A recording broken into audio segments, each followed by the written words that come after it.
So talking about application and device management, basically when you're doing enterprise applications, you're often not going to release your app through the iOS App Store or Google Play.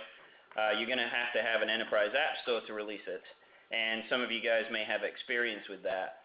And this is obviously with the growth of enterprise and business apps that are for business internal processes and not for consumers, this has got more popular.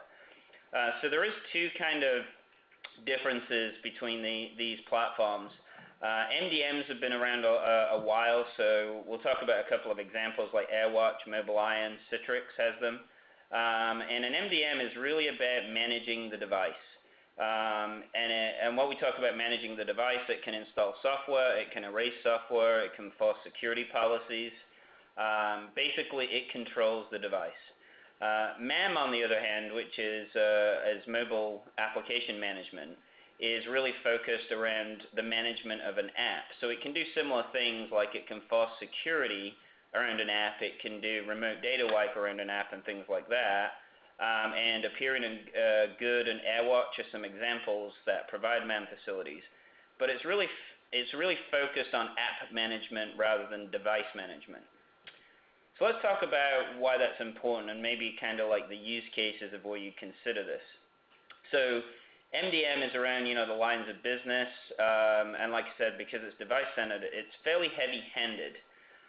So if you think about an organization that might have a bring your own device to work policy where you can install company applications on your device, MDM may not be a good fit because you really don't want the company controlling your personal device.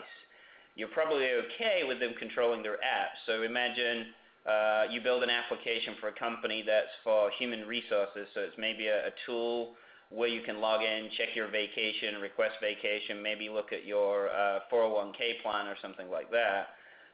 You're probably okay with the company controlling that app and being able to remove it when you leave the company and stuff like that. But you're probably not okay with them, deciding to turn off your Facebook, which technically MDM can do. It controls the device.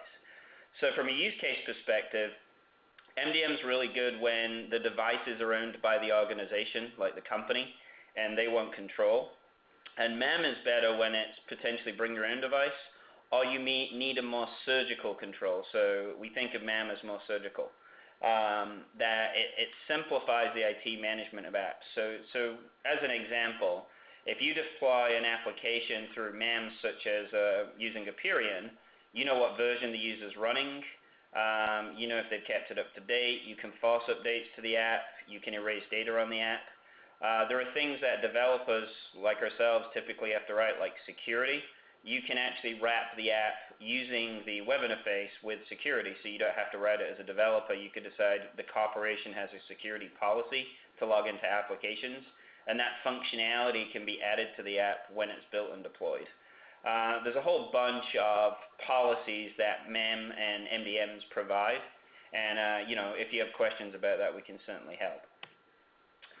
So a couple of quick screenshots just to give you an idea. So MobileIron is an MDM, and looking at some of the security policies. So as you can see, there's a web content filter, there's some encryption, you can lock down an app, and MDMs are always restricted to mobile. They can also do some web technologies.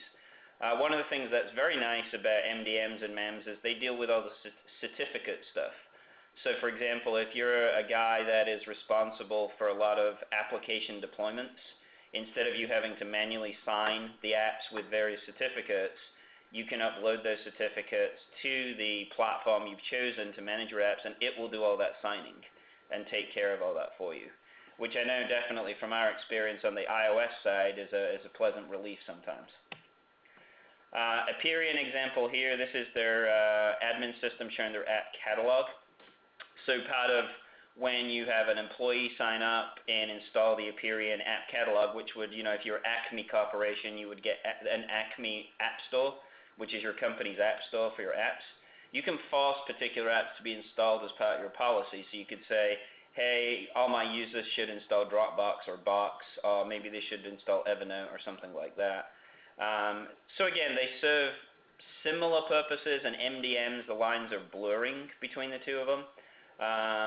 But essentially think of a MEM as a surgical tool and an MBM as more of a brute force tool.